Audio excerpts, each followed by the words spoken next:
Hello மக்களே, கார்த்தி ரேவதி செம ட்விஸ்ட்டாக போயிட்டுருக்கு. நம்ம கார்த்தியும் சாமுண்டேஸ்வரிக்கிட்ட நான் தான் ராஜசேதுபதியோட பேருங்கிற உண்மையை சொல்லிட்டாங்க. இதை கேட்டு ரொம்பவே அதிர்ச்சியான சாமுண்டேஸ்வரியும் ஒரு கட்டத்தில் இனிமேல் இந்த வீட்டில் நீங்கள் இருக்கவே கூடாது, வீட்டை விட்டு வெளியில் போங்க அப்படிங்கிற மாதிரி ஒரு முடிவு எடுக்கிறாங்க. இதை பார்த்து அதிர்ச்சியான நம்ம ரேவதியும் அம்மா அவங்கள எதிர்த்து இந்த மாதிரி ஒரு செயலை செய்யாதுங்க, நீங்கள் இப்படி பண்ணீங்கன்னா நானும் அவங்களுக்கு சப்போர்ட்டிவாக இந்த வீட்டை விட்டு வெளியில் போக வேண்டிய சூழ்நிலையாகும் அப்படின்னு சொல்லிட்டு நம்ம சாமுண்டீச்சருக்கும் ரேவதிக்கும் சரியான வாக்குவாதமாக இருக்குது. அந்த சீன்லாம் செமையாகவே இருந்துச்சு. வீடியோக்குள்ளே போகிறதுக்கு முன்னாடி யாரெல்லாம் நம்ம சேனலுக்கு சப்ஸ்கிரைப் பண்ணலையே அவங்க சப்ஸ்கிரைப் பண்ணிவிடுங்க. அப்படியே பக்கத்தில் இருக்க பெல் ஐக்கானையும் கிளிக் பண்ணிடுங்க. அப்போ தான் நான் போடுற வீடியோலாம் உங்களுக்கு நோட்டிஃபிகேஷனாக வரும். நம்ம கார்த்திகை சாமுண்டீச்சர்கிட்ட இருந்து அத்தை உங்கள்கிட்ட நான் ரொம்ப நாளாக ஒரு உண்மையை மறைச்சிட்டு இருக்கேன், இதுக்கு மேலே அதை மறைக்க முடியாதுன்னு சொல்லிட்டு ஆரம்பிக்கிறாங்க. அதை கேட்ட சாமுண்டீஸ்வரி என்ன மாப்பிள்ள சொல்கிறீங்க, நீங்கள் ஏதோ வேடிக்கை பேசுகிற மாதிரி இருக்கே அப்படின்னு கேட்கும்போது கார்த்தியோ இல்லை உங்களுக்கு இதை கேட்டால் அதிர்ச்சியாக இருக்க தான் செய்யும், ஆனாலும் சொல்லி தானே ஆகணும்னு சொல்லிட்டு நான் தான் ராஜசேதுவோட பேரே, நான் டிரைவர் இல்லை அப்படிங்கிற உண்மையை சொல்லிடுறாங்க.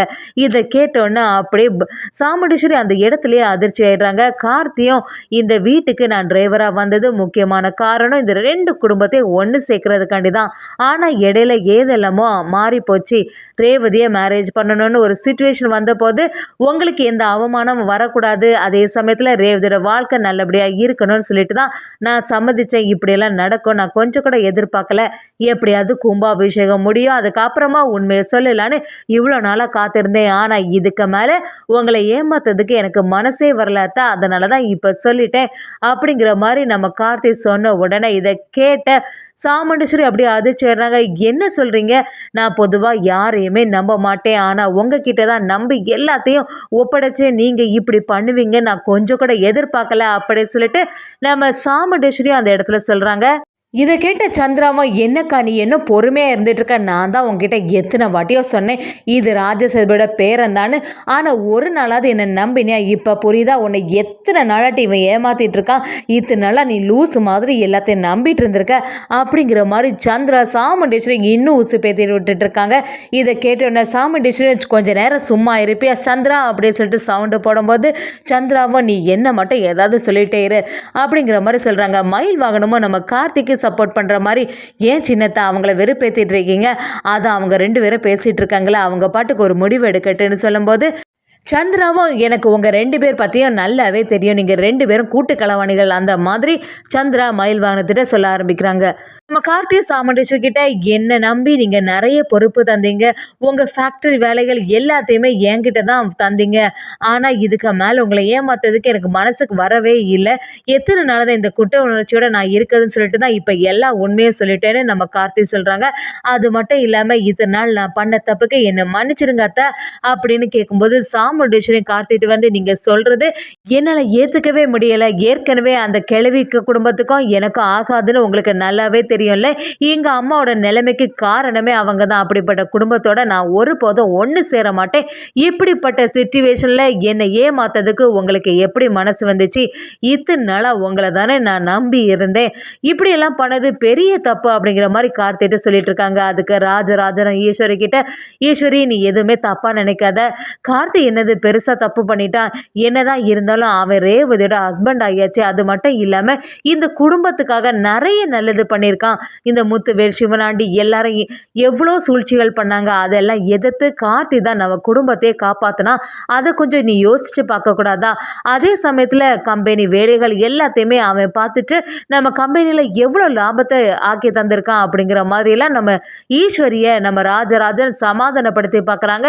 என்னதான் நடந்தாலும் சாமுண்டீஸ்வரி சமாதானம் ஆகிற மாதிரி இல்லை, நீங்கள் என்னதான் சொன்னாலும் நான் அதை கேட்க போகிறதில்ல, இத்தனை வருஷமாட்டு என்னை ஏமாத்ததுக்கு இவங்களுக்கு எப்படி தான் மனசு வந்துச்சுன்னு புரிய மாட்டேங்குது, என்னைக்கா இருந்தாலும் அந்த குடும்பத்துக்கு மேலே நான் பகையாக தான் இருக்க போகிறேன், அந்த குடும்பத்தை சேர்ந்தவங்க யாருமே இந்த வீட்டுக்குள்ளேயே வரக்கூடாதுன்னு நினச்சேன், அப்படிப்பட்ட குடும்பத்தில் உள்ள ஒரு பேரனுக்கு என்னோட பொண்ணை மேரேஜ் பண்ணி கொடுத்தேன்னு நினச்சா எனக்கு ரொம்பவே கஷ்டமாக இருக்குது அப்படி ரொம்பவே சத்தம் போட ஆரம்பிக்கிறாங்க. ரோகிணியும் மயில் வாகனமும் அம்மா நீ சொல்கிறத கேளு, பிடிவாதமாக இருக்காத, அவங்க எவ்வளோ நல்லது செய்திருக்காங்க அதை கொஞ்சம் கூட யோசிச்சு பார்க்காம இருக்கிறியாம்மா அப்படிங்கிற மாதிரி ரோகிணி நம்ம கார்த்திக்கு சப்போர்ட்டாக பேச ஆரம்பிக்கிறாங்க. என்னதான் பண்ணாலும் சாமுண்டீஸ்வரியோட கோபம் குறைய மாட்டேங்குது. சந்திராவும் சாமுண்டீஸ்வரி கிட்ட வந்து, என்னக்கா நீ வேற பேசிட்டே இருக்க, இந்நேரத்துக்கு நீ துப்பாக்கி வச்சு சுட்டு தள்ளிருப்பேன்னு பார்த்தா இவன்கிட்ட எல்லாம் பேசிட்டு இருக்கேக்கா அப்படிங்கிற மாதிரி சொல்லும்போது, சாமுண்டீஸ்வரி சந்திரா கிட்ட வந்து என்ன கூட கொஞ்சம் வெறுப்பேத்தாதுன்னு சொல்லிட்டு நம்ம கார்த்திக் கிட்ட, எப்படி தான் இத்தனை வருஷமாட்டு உங்களை நம்பி நான் ஏமாந்துட்டு இருந்தேன்னு புரிய மாட்டேங்குது. நான் இத்தனை நாளா என்னோட நம்பிக்கைக்கு நீங்க இப்படி துரோகம் பண்ணுவீங்கன்னு நான் கொஞ்சம் கூட எதிர்பார்க்கல மாப்பிள்ள. இனிமே அந்த குடும்பத்தில் உள்ளவங்க யாருமே இந்த இடத்துல இருக்கக்கூடாது அப்படிங்கிற மாதிரி சொல்கிறாங்க. அது மட்டும் இல்லாமல் காத்திட்ட என் மூஞ்சிலேயே முழிக்காதுங்க, இனிமேல் இந்த வீட்டில் நீங்கள் இருக்கக்கூடாது, வீட்டை விட்டு வெளியில் போங்க அப்படிங்கிற மாதிரி சொல்லிடுறாங்க. இதை கேட்ட உடனே சந்திராவுக்கு பயங்கர சந்தோஷம் ஆகுது. இத்தனை வருஷமாக நம்ம நினச்சது இப்போ தான் நடக்குது. இப்போவாது இந்த ராஜாவை பற்றின எல்லா உண்மையும் புரிஞ்சுக்கிட்டாலே என்னோட அக்கா அப்படிங்கிற மாதிரி சந்திரக்கெல்லாம் யோசிக்க ஆரம்பிக்கிறாங்க.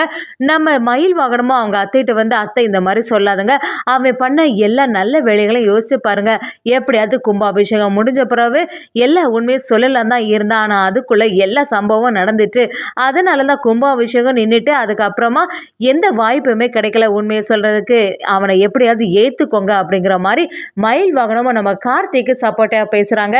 என்னதான் சொன்னாலும் நம்ம சாமுண்டீஸ்வரி கேட்குற மாதிரி இல்லை. கார்த்தி நம்ம சாமுண்டேஸ்வரி கிட்ட வந்து, அத்தை என்ன தப்பாக புரிஞ்சுக்காதுங்க, எப்படியாவது இந்த 2 குடும்பத்தையும் ஒன்று சேர்க்கணும்னு சொல்லிட்டு தான் இந்த வீட்டுக்குள்ளேயே வந்தேன். இப்போ உங்களுக்கு என்னை பற்றின உண்மை எல்லாமே தெரிஞ்சிட்டுல, இனிமே எனக்கு மனசு கொஞ்சம் குற்ற உணர்ச்சி இல்லாமல் இருக்கும் அப்படிங்கிற மாதிரி நம்ம கார்த்தி சொல்கிறாங்க.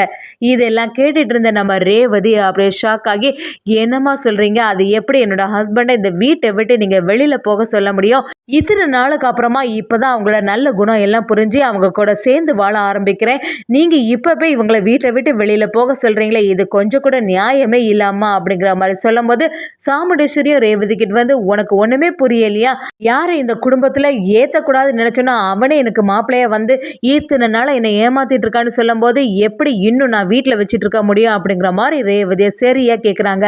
அதுக்கு ரேவதியும், இல்லைம்மா நீங்கள் செய்கிறது எல்லாமே தப்பு, எனக்கு இந்த உண்மை ஏற்கனவே தெரியும், ராஜசேதுபதியோட பேரன் தான் நம்ம கார்த்திங்கிற எல்லாமே எனக்கு தெரியும், இருந்தாலும் அவங்க மேலே நான் ரொம்ப அன்பு வச்சுருக்கேன், இந்த செயலை நீங்கள் செய்யாதுங்கம்மா, அது மட்டும் இல்லாமல் இந்த குடும்பத்துக்காக அவங்க எவ்வளோ தியாகம் பண்ணியிருக்காங்க, அதை ஏதாவது கொஞ்சம் யோசித்து பார்த்தீங்களாம்மா, இந்த குடும்பத்தை விட்டு இவங்க போனாங்கன்னா அதுக்கப்புறம் நம்ம குடும்பத்துக்கு தான் பெரிய பிரச்சனை வந்துட்டே இருக்கும் அப்படிங்கிற மாதிரி நம்ம ரேவதி சொல்கிறாங்க. என்னதான் சொன்னாலும் சாமுண்டீஸ்வரி கோபப்பட்டுட்டே இருக்காங்க.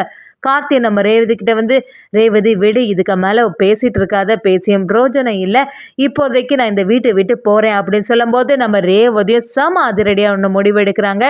இந்த மாதிரி நீங்கள் முடிவெடுத்தீங்கன்னா அதுக்கப்புறம் நானும் இந்த வீட்டில் இருக்க மாட்டேம்மா, ஆரம்பத்தில் நானும் ராஜாவை தப்பாக தான் புரிஞ்சுக்கிட்டேன், போக போக தான் எல்லா நல்ல குணமும் புரிய ஆரம்பிச்சுது, அதே மாதிரி கார்த்தி பற்றின எல்லாமே உங்களுக்கு புரிய ஆரம்பிக்குமா அப்படிங்கிற மாதிரி சொல்கிறாங்க. அது மட்டும் இல்லாமல் நம்ம ரேவதி கார்த்திக்கு சப்போர்ட்டிவாக அவங்க பின்னாடியே போயிட்டாங்கன்னே சொல்லலாம். இனிமே இந்த வீட்டில் நான் இருக்க மாட்டேன்னு கிளம்புறாங்க. நம்ம சாமுண்டீஸ்வரி இதை பார்த்து அதிர்ச்சி ஆயிட்டாங்கன்னே சொல்லலாம்.